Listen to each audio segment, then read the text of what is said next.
Should teachers be armed in schools? As we approach the anniversary of the school shooting in Newton, Connecticut, we remember the heated debate that arose with its roots embedded within the Second Amendment of the Constitution. Some believe that in order to ensure safety for students, it is time to consider arming teachers in classrooms. Others believe that only trained law enforcement and/or military personnel should be permitted to bear arms within the walls of our K-12 institutions. I personally agree with the latter and believe that arming teachers is a knee-jerk reaction to a complicated problem. Allowing classroom teachers to carry firearms raises the following questions. How will the weapons be secured throughout the school day? And will it make the teachers the first victim? Will tactically untrained teachers be able to make the decision to shoot to kill if needed? Can dangerous crossfire tragedies be avoided when civilian concealed weapon permit certification courses do not typically include situational training? All of these questions lead me to the conclusions that teachers should not be armed. The securing of weapons within the walls of a classroom on a typical school day is a major concern to be addressed. If the aim of arming teachers is to make students and parents feel safe, allowing teachers to carry guns into the classroom may do just the opposite. Parents would justifiably question where in the room the gun would be stowed throughout the day. If a teacher carried a gun on his or her person, who would assure that an angry student or intruder could not disarm the teacher and turn that weapon on others? What if the teacher left the room without the weapon in his or her possession? Would this not be providing opportunity and a means for violence to a child who might have otherwise not acted? The thought also arises as stated in Juvenile Crime 2012. If teachers were armed, they would likely be the shooter's first victim. This assertion comes from an anecdotal evidence from police officers that shooters often take out the armed opponents before continuing on a shooting rampage. Also mentioned in the article is the case of a shooting at the Appalachian School of Law in Virginia.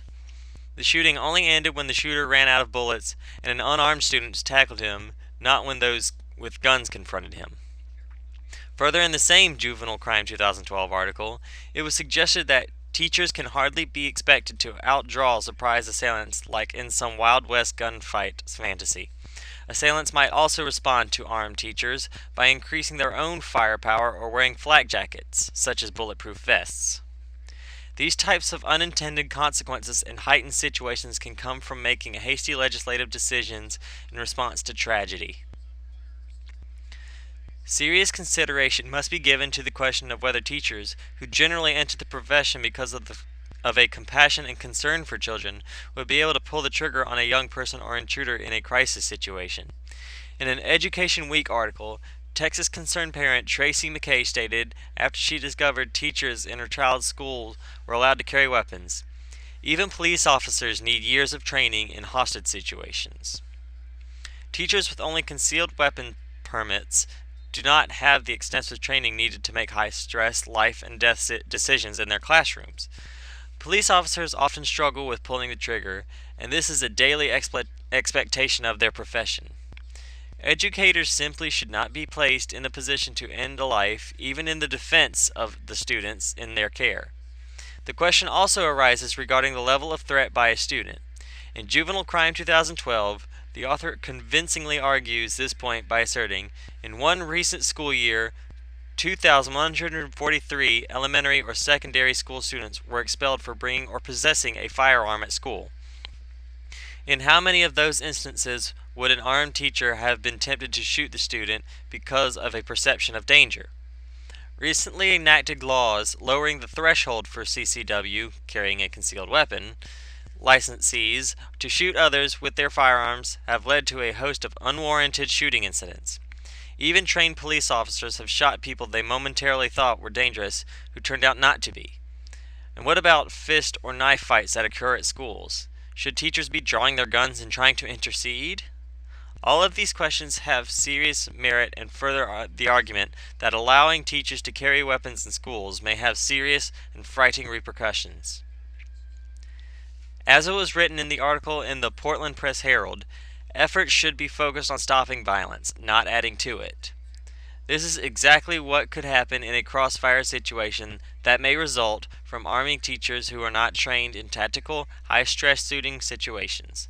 In the Juvenile Crime 2012 article, the author shares the following sobering fact. Given the frequency with which innocent civilians are killed or injured in urban crossfire and soldiers are killed by friendly fire, it is equally plausible that creating a crossfire might cost additional lives. Indeed, even trained police officers on average hit their intended target less than 20% of the time. Would a parent or administrator be willing for 5 shots to be fired, with one of those hitting the shooter or 4 potentially hitting innocent children?